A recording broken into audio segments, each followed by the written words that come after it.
안녕하세요. 사연 왔어요 톡톡입니다. 구독과 좋아요 알림 설정 꼭 부탁드립니다. 그럼 오늘의 이야기 시작해 보겠습니다. 저는 올해 결혼 5년 차, 딱 40살 된 여자입니다. 처음에 결혼할 때 사실 몇 번이고 파혼을 생각했었어요. 저희 시어머니 진짜 완전 대박.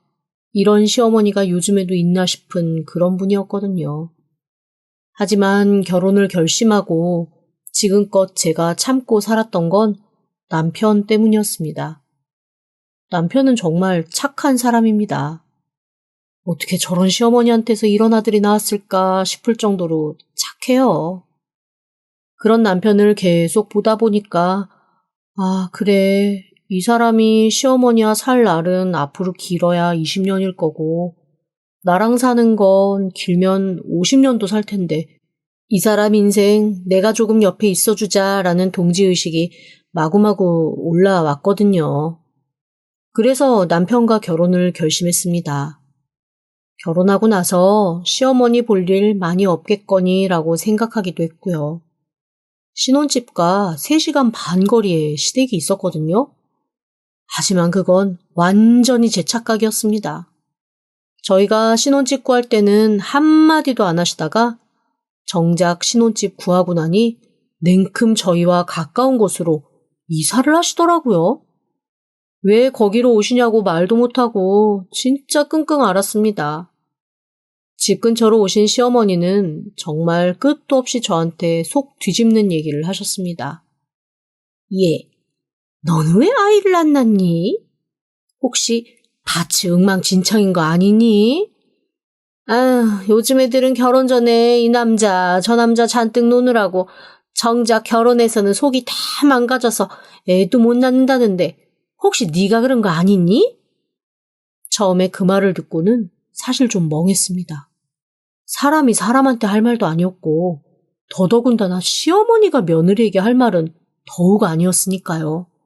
이 할망구가 미쳤나? 라는 생각이 울컥 올라올 정도로 화가 났죠. 게다가 그 말을 저와 남편이 함께 식사 대접을 할 때 너무나 대놓고 하시는 거예요. 말하면서 고기 씹느라 우물거리는 입이 어찌나 밉던지 불판을 엎어야 하나 김치 그릇을 내동댕이 쳐야 하나 부들거리기만 했죠. 그렇게 어이가 없어 어머니를 가만히 바라보고 있었더니 어머니가 셀쭉하며 저한테 이러시더라고요. 아니, 내가 뭐 못할 말 있니? 뭘 그렇게 나를 쳐다보고 있냐? 진짜 엄마. 대체 그게 무슨 말이에요? 엄마 이럴 때마다 내가 진짜 심장이 덜컥덜컥 내려앉아서 살 수가 없어. 아니, 엄마들 쫓겨나는 거 보고 싶어서 그래요? 나 정말 엄마 때문에 미칠 것 같아. 아마 남편이 그런 식으로 앞서서 자기 엄마 입 다물게 뭐라고 하지 않았으면 제가 몇 번이고 뒤집어 엎었었겠지만 어머님이 그럴 때마다 남편은 눈에 눈물까지 글썽이며 자기 엄마한테 저보다 더 난리를 부리면서 펄펄 뛰어주곤 했습니다. 그런 모습을 보니 저도 그래, 너도 저런 엄마 밑에서 참 힘들겠다라는 마음이 들면서 넘어가고 또 넘어가게 되더라고요. 하지만 어머님은 눈치가 없으신 건지 아니면 일부러 그러시는 건지 저와 남편이 함께 있을 때는 물론이고 저한테 따로 굳이 전화까지 해서 그런 얘기를 툭툭 내뱉곤 하셨습니다. 저도 처음에는 반항도 해보고 뭐라고 따져보기도 하고 이런저런 시도를 했었거든요. 그런데 어느 순간 그냥 한 귀로 듣고 한 귀로 흘리는 게 제일 빠르겠다라는 생각이 들더라고요. 그렇게 저는 어머님이 무슨 말씀을 하시던 그냥 무시하고 넘어가기 시작했습니다. 그런데 그게 어머님으로서는 열받고 짜증나셨나 봐요. 참 희한한 심리더라고요. 자기가 하는 얘기에 일일이 반응하는 것도 꼴보기 싫은데 반응이 없는 건 더 싫은 모양이었는지 저한테 아주 대놓고 시비를 걸기 시작하셨습니다. 그중 앞건은 시어머니의 질투였습니다. 사실 제가 시어머니가 처음에 그랬을 때 그러려니 하고 넘어갔던 가장 큰 이유는 같은 여자로서 시어머니 입장을 어느 정도 이해하려고 노력했기 때문이었어요.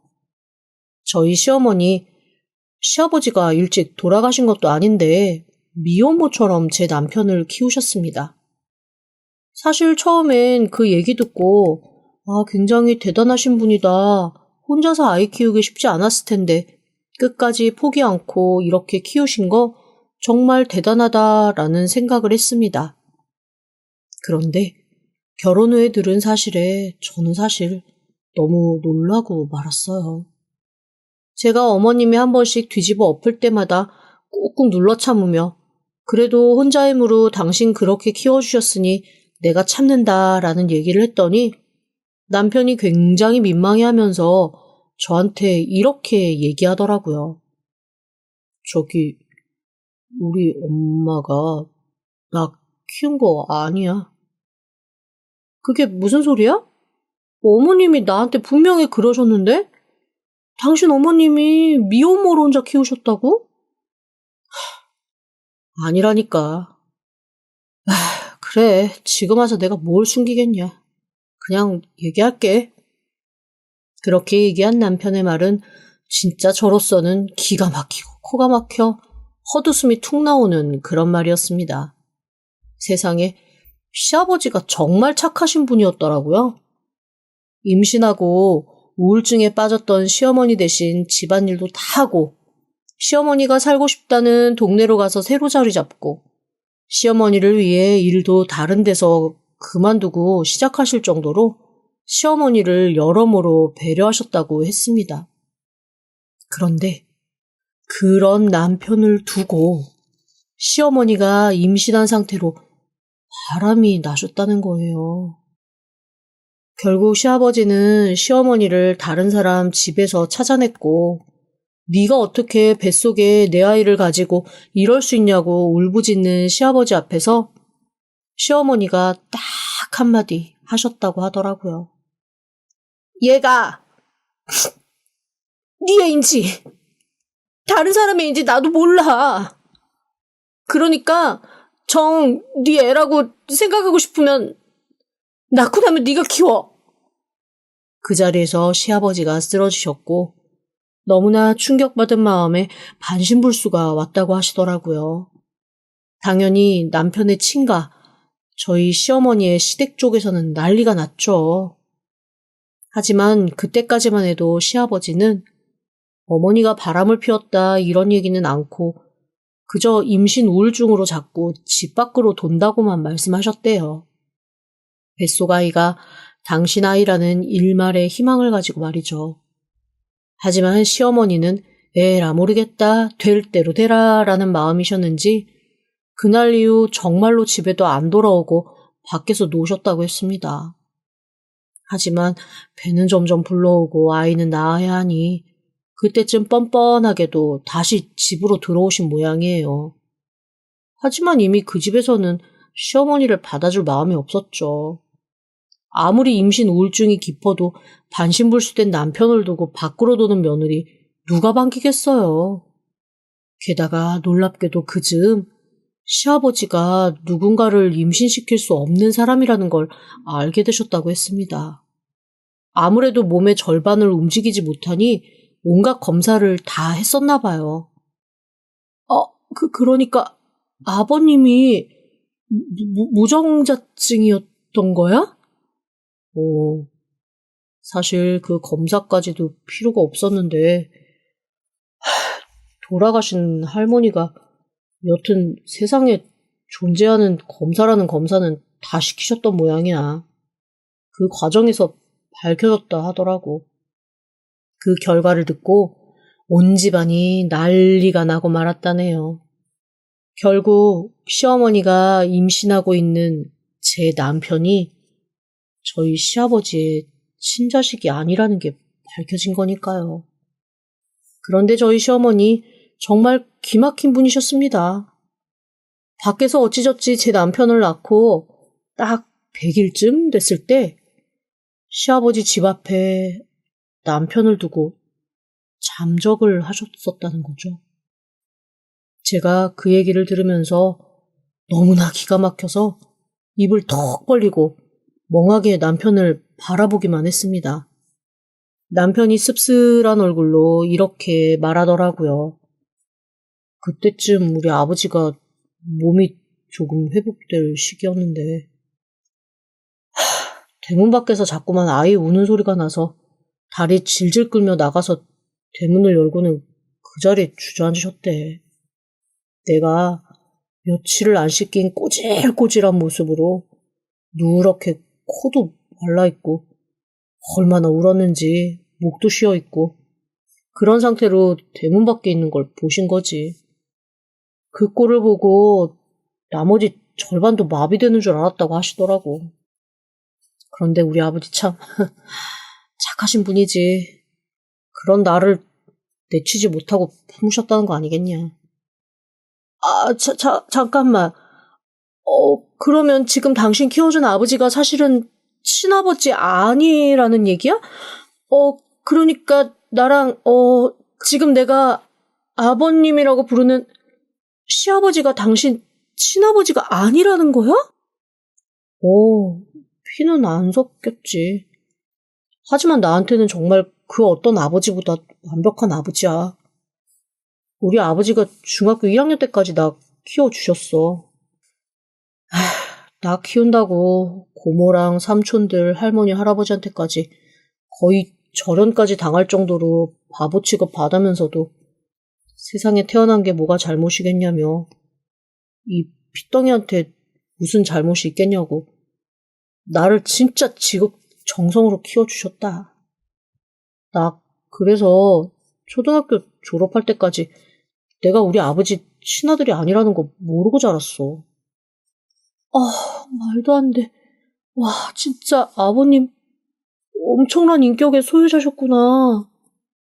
그러면 당신은 이 사실을 어떻게 알게 된 건데? 중학교 1학년 때였나? 어느 날 학교로 나를 찾아온 어머니 때문에 알았어. 진짜 얼마나 당황하고 놀랐는지 몰라. 나 그전까지 어머니가 돌아가신 줄 알고 있었거든. 어머니가 찾아오셨다고? 학교로? 저는 그게 더 어이가 없었습니다. 사실 아이 키워본 사람은 알잖아요. 피덩이인 아이에서 중학교 1학년 때까지가 키우기 제일 힘든 거요. 그 다음부턴 사실 밥도 자기가 알아서 챙겨 먹고 시몬 건사 알아서 하니까요. 솔직히 돈만 좀 있으면 학원 보내고 좋은 교육 시키면서 예쁜 옷 입혀 키울 수 있는 나이지만 그 전까지는 진짜 눈 한 번 떼지 못하고 돌봐야 하는 시기잖아요. 그 시기 딱 끝나고 나서 어머님이 그 집을 찾아오셨다고 했습니다. 그리고는 글쎄 이렇게 말씀하셨대요. 가장 예쁜 시기를 당신이 보고 키웠으니 그걸로 몸도 좀 회복됐을 거야. 원래 사람이 책임질 게 있고 애면 끌면 이쁜 게 생기면 그때부터는 삶의 의지가 생기거든. 내가 다 그런 뜻이 있어서 두고 갔던 거야. 그런데 나도 이제 슬슬 의지할 대상이 좀 필요하고 무엇보다 최근에 애 아빠를 찾았거든.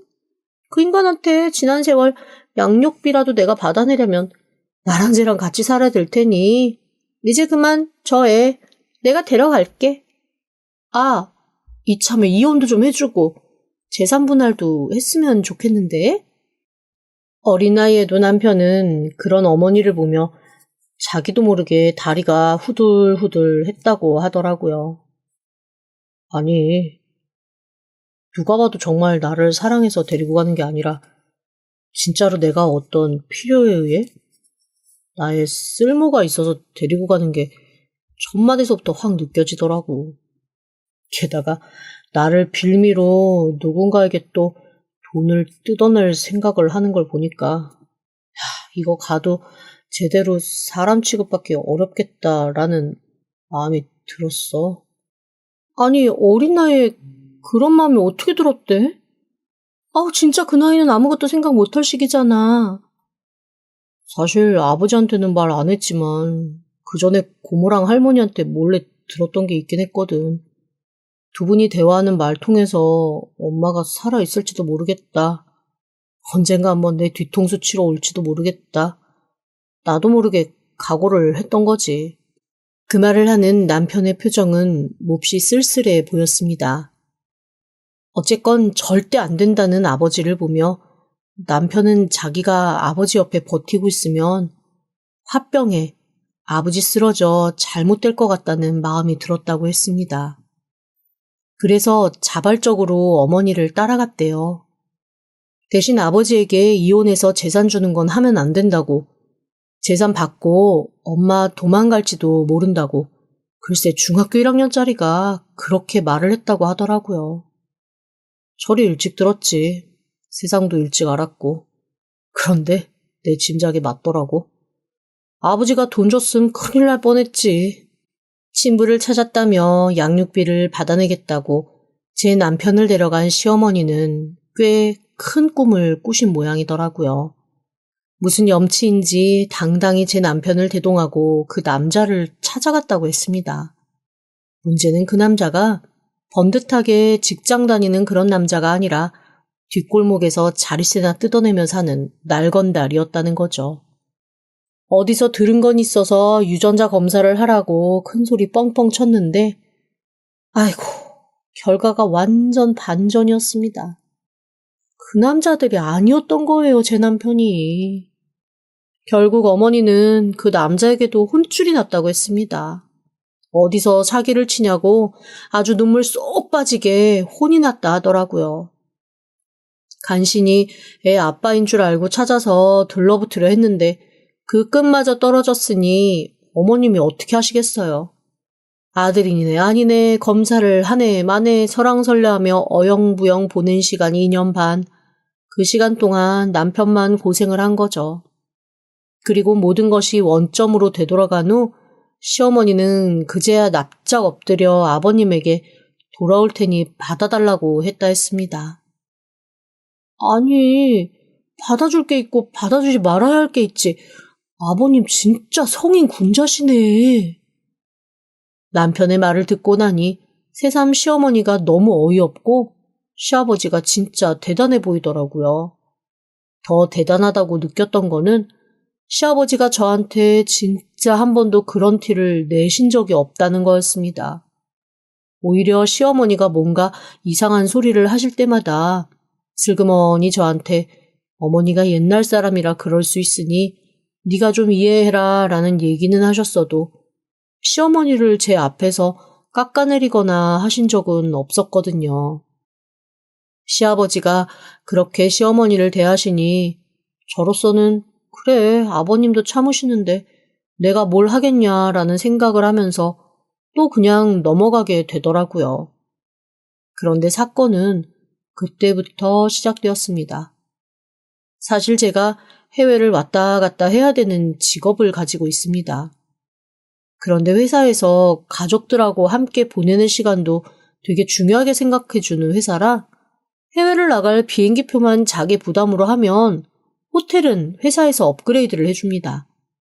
한마디로 가족과 함께 시간을 보낼 수 있으면 출장 간 김에 가족이랑 시간도 보내고 와라 뭐 그런 거죠. 일해보신 분들은 알겠지만 출장 갔을 때 24시간이 모자라게 야근하면서 그렇게 일을 하진 않잖아요. 분명히 일 끝나고 나서 충분히 여유 시간을 가질 수 있는 환경이기 때문에 가족들이랑 함께 가면 오히려 자기 비용 내서 호텔 하루 이틀 연장하고 비행기도 뒤로 밀어서 아예 휴가처럼 즐기다 오는 직원들도 많습니다. 저도 한 번도 그런 걸 사용해보지 않았다가 마침 제가 시장 조사를 해야 되는 곳이 일본의 온천 지역이어서 남편에게 물어봤습니다. 자기야, 내가 이번에 일본에 있는 온천 지역으로 출장을 가게 됐는데 당신 혹시 시간 되면 나랑 같이 갈래? 비행기표는 우리 돈으로 하면 되고 숙소는 회사에서 해줄 것 같아. 그랬더니 남편이 반색을 하면 너무나 행복해 하더라고요. 솔직히 그때부터 조금 느낌이 이상하긴 했습니다. 제 남편 사실 그다지 여행을 좋아하는 사람이 아니에요. 신혼여행도 정말 다른 사람들이 신혼여행 안 가면 평생 마누라한테 엄청 구박받고 산다고 협박을 해서 간신히 간 사람이라고 하면 느낌이 오시려나요? 그런데 그런 사람이 여행 간다고 하니까 그렇게 펄펄 뛰고 좋아하는 걸 보고 이거 평소와는 좀 다른 반응인데? 라는 생각을 했습니다. 그리고 얼마 안 있어 그 이유를 알 수 있었어요. 네, 시어머니 때문이었습니다. 시어머니가 얼마 전부터 남편한테 저 몰래 전화해서 돈을 달라고 그렇게 조르셨었나 봐요. 어머님 전화니 안 받을 수는 없고 그것 때문에 혼자 엄청 스트레스 받았던 모양이더라고요. 저희 집 경제권 제가 다 가지고 있거든요. 사실 저는 그럴 생각이 없었는데 결혼하고 얼마 안 있어 남편이 저한테 이런 얘기를 냈습니다. 내가 경제권을 가지고 있으면 분명히 우리 엄마가 언젠가 한번 우리 속 다 뒤집어 엎으면서 돈 달라고 할 거야. 그런데 내가 경제권이 없다는 걸 알면 엄마가 차마 당신한테는 돈 달라는 얘기를 못하거나 조금은 조심스럽게 하거나 할 테니까 그냥 우리 집은 당신이 경제권을 가지고 있는 게 나을 것 같아. 사실 그때는 남편이 좀 오버해서 생각한다라고 여겼습니다. 아이고, 그런데 저희 남편 정말 선견지명이 있는 사람이었어요. 아니나 다를까 결혼하고 1년 정도 지났을 때였나? 시어머니가 남편한테 무슨 말을 들었는지 저한테 태뜸 전화해서 고래고래 소리를 지르시더라고요. 그때 내용은 잘 기억이 안 나지만 딱 한마디 시어머니가 저한테 악다구니를 하며 퍼부었던 단어 하나는 기억이 납니다. 네가 뭔데 내 아들 지갑까지 틀어 쥐고 있으면서 남편 기를 죽이며 사냐라는 거였습니다. 그제서야 느낌이 다 왔죠. 아들한테 돈 달라고 했는데 저한테 경제권 있다고 남편이 거절한 게 분명했습니다. 그래, 한 번은 나쁜 며느리 되자라는 생각에 저 해맑게 어머님께 이렇게 말씀드렸거든요. 어머니, 저희 경제권 제가 가는 조건으로 결혼한 거예요. 그리고 저도 현금 가지고 있는 거 불안해서 죄다 중도예약금 엄청 많이 나오는 펀드에 다 투자를 해서 저희도 돈 없어요.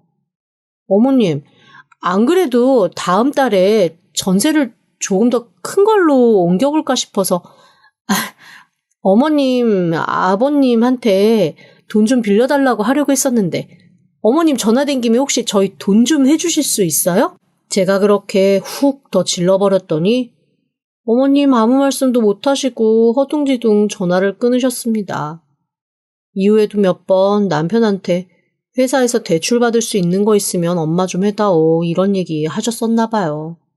그런데 그때마다 남편이 어떻게 둘러댔는지 시어머니는 아주 저를 눈의 가시처럼 자기 돈도 마음대로 못 쓰고 살게 하는 그런 며느리로 생각을 하시더라고요. 그런데 그것도 어느 정도 잠잠하더니 다시 도진 듯 남편을 또 들들 볶으셨던 모양입니다. 그럴 때 해외 나간다는 핑계로 딱 전화 끊고 안 받아버리면 오히려 속 편하니까. 남편이 저한테 핸드폰도 안 들고 가겠다고 그래도 되지 않겠냐고 오히려 물어보더라고요. 본인도 다 놓고 마음 편하게 며칠이라도 쉬고 싶었던 거겠죠. 그래, 네 마음 편한 대로 해라. 나랑 딱 붙어있으면 되지. 핸드폰이 무슨 소용이 있겠냐. 그냥 두고 가라 라고 얘기했습니다. 그렇게 저는 남편과 함께 출장 겸 여행을 준비했습니다. 온천마을에 딱 도착을 했죠. 정말 좋더라고요. 일은 일이고 어쨌거나 여유 시간에 남편과 시간을 보내는 것 자체가 너무 행복했습니다. 어쩐 일인지 하루가 멀다 하게 남편한테 한 번씩 전화해서 이런저런 불평불만 얘기하시던 시어머님은 전화가 또 없으시더라고요. 시아버지도 며칠 지방에 친구 보러 가신다고 들어서 저도 남편도 간만에 자유를 만끽하던 중이었습니다. 고즈넉한 온천마을을 마음껏 즐기던 그때였습니다. 그 나라, 그 장소, 그 시간에 절대 들려서는 안 되는 목소리가 저희 귀를 파고들더라고요. 어머님 목소리였습니다. 아, 자기야, 너무 좋다. 나랑 자기랑 노후에 이런데 별장 하나 놓고 살면 너무 좋겠다. 그지? 내가 안 그래도 영감탱이 죽고 나면 재산 싹 가져오려고 지금부터 밑중비중 열심히 하고 있어. 내가 젊은 시절에 눈치 없이 몇 번 대놓고 속을 썩인 게 있어가지고 이놈의 영감탱이가 어찌나 의심이 많은지 나한테 돈 곁을 안 내준다. 그때가 저와 남편이 소고기 덮밥을 먹고 있을 때였거든요. 저희 둘 다 고기가 싸늘하게 식도록 아무 말도 못하고 가만히 고개만 숙이고 있었습니다. 바로 저희 뒤 테이블에서 그 목소리가 들렸거든요. 저와 남편은 밥도 먹는 둥 마는 둥 하고 조용히 일어나서 그 테이블로 갔습니다. 그리고 그 자리에서 너무 놀라 숨도 쉬어지지 않을 정도로 당황하고 말았습니다.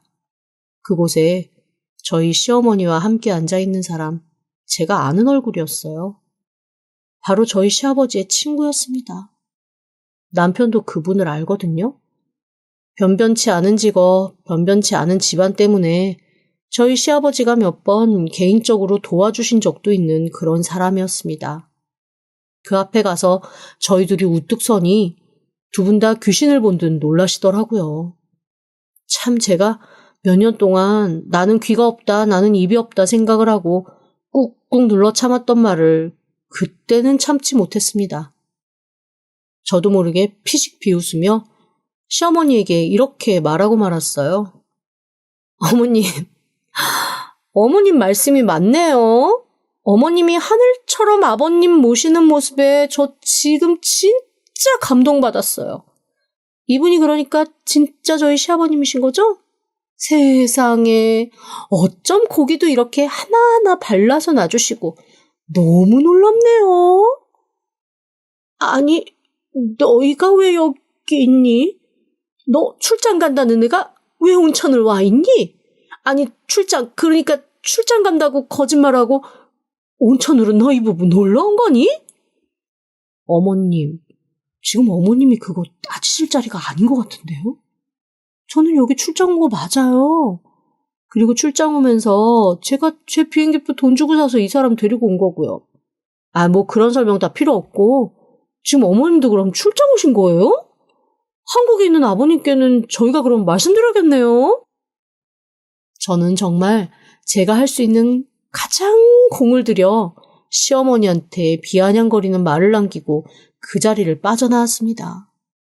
시어머니가 허둥지둥 제 뒤를 쫓아나왔고 그 아저씨도 당황하며 쫓아나왔지만 어이없게도 그 두 분 가게에서 붙잡혔습니다. 남자분이 내민 카드가 한도 부족으로 정지된 카드였거든요. 어머님은 숙소에 지갑을 두고 와서 자기는 돈이 없다. 그 아저씨는 아니 이게 왜 한도가 없지라며 서로 설왕설래 당황하는 걸 보고 저와 남편은 도움 주지 않고 그대로 빠져나왔습니다. 남편이 1어로 뭔가 가게 사람들한테 뭐라 얘기하는 걸 들었는데 나중에 물어보니 저희 남편 착하고 순둥순둥 얌전한 줄만 알았더니 아주 강단 있는 얘기를 했더라고요. 한국에서도 아주 유명한 사기꾼 커플이니까 그냥 경찰 부르라고 그게 빠를 거라고 얘기를 했다는 겁니다. 저희는 그렇게 숙소에 돌아와서 둘이 한참 심호흡을 하고 시아버지에게 영상통화를 걸었습니다. 그런데 놀랍게도 시아버지 어느 정도 짐작도 하고 알고 계시다고 하더라고요. 그러면서 오히려 저희한테 이렇게 말씀하시는 겁니다. 내가 빨리 결정을 못해서 자식들한테 못 볼 꼴을 보였구나. 너희한테 정말 면목 없고 미안하다. 그냥 무시하고 돌아와라. 여기서 그 사람이 내 재산 가지고 무슨 짓 하고 있는지 이미 나 다 알고 있었고 그래서 변호사랑 다 상의했다. 이제 우리가 정말 끝을 봐야 될 시기인 것 같다. 내가 안 그래도 나 죽고 나서 너희들 괴롭힐까봐 그거 준비하느라 머리가 좀 아팠는데. 그래, 이참에 다 정리하자. 그렇게 아버님이 담담하게 말씀하시는 걸 들으니 저희 보고 마음이 더 안 좋았습니다. 대체 아버님 속이 아니겠구나라는 생각도 들면서 참 어머님 대단하다라는 생각도 들더라고요. 다음날 저희는 귀국행 비행기를 탔고 일본에서 경찰한테 무슨 얘기를 들은 건지 아니면 원래 귀국날이 그거였는지 시어머니는 이틀 뒤 쭈뼛쭈뼛하는 모습으로 눈치 보듯 집으로 들어오셨습니다. 하지만 이미 게임은 끝났죠.